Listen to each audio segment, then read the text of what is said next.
इस पृथ्वी पर करोड़ों प्रकार के जीव हैं।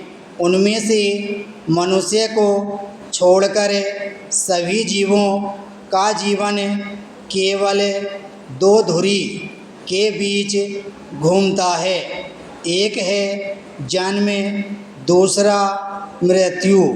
इसके बीच उनके जीवन की कोई उपलब्धि नहीं होती है। लेकिन मनुष्य जीवन थोड़ा अलग होता है। मनुष्य के जीवन में जन्म के साथ सिर्फ शरीर का विकास नहीं होता है, बल्कि उनकी वृद्धि और विवेक का भी विकास होता है। मनुष्य की बुद्धि विवेक के साथ जो उन्हें प्राकृतिक रूप से मिलती है, विशिष्ट होने की भूख या इच्छा, दरअसल जीत हार को लेकर हमारे मानस का विकास ही इस तरह किया गया है कि कोई भी हारना नहीं चाहता है। हर किसी की यही इच्छा होती है कि उनकी जीत ही तय हो। सभी सफल ही होना चाहते हैं, क्योंकि सफलता का मानदंड जीत को ही तय किया गया है।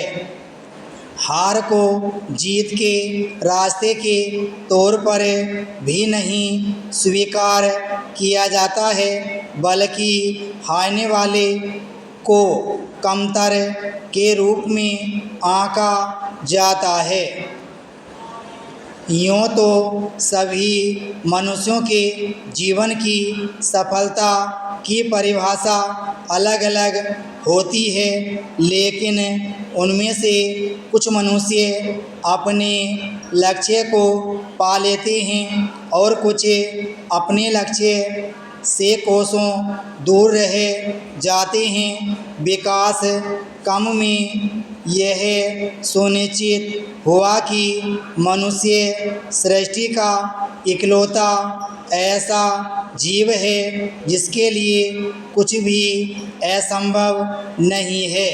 मनुष्य को अद्भुत रूप से चिंतन करने, भविष्य की संभावनाओं का आकलन करने, स्वयं देखने और अपनी बुद्धि और विवेक से निर्णय लेने की अद्वितीय क्षमता प्राप्त हुई है। आदिकाल से ही देखा जा रहा है कि जैसे जैसे मनुष्य की सोच विकसित हुई, उसकी दृष्टि ने व्यापक स्वयं देखा। मनुष्य ने अपने सपने को साकार करने का प्रयास किया और उसे साकार भी किया।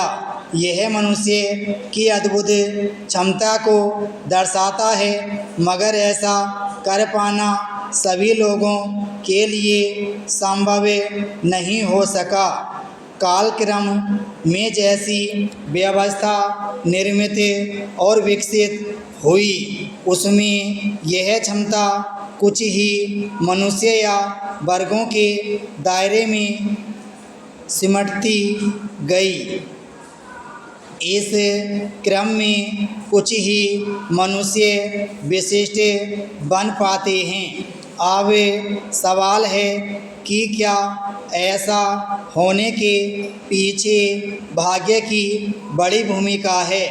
क्या यह जन्मजात ही तय होता है कि कौन कितना सफल होगा? क्या इसे लेकर उनकी नियति पहले से ही तय होती है, या विशिष्ट मनुष्य के अंदर कोई खास गुण होता है? क्या सफल होने की आदत को सीखा जा सकता है? क्या हार को जीत में बदला जा सकता है? तो इसका जवाब है कि लोगों का दृष्टिकोण ही उनका भाग्य है। यह किसी को जन्मजात नहीं मिलती है, इसे विकसित करना सीखा जा सकता है। असल में प्रकृति सभी को समान अवसर देती है।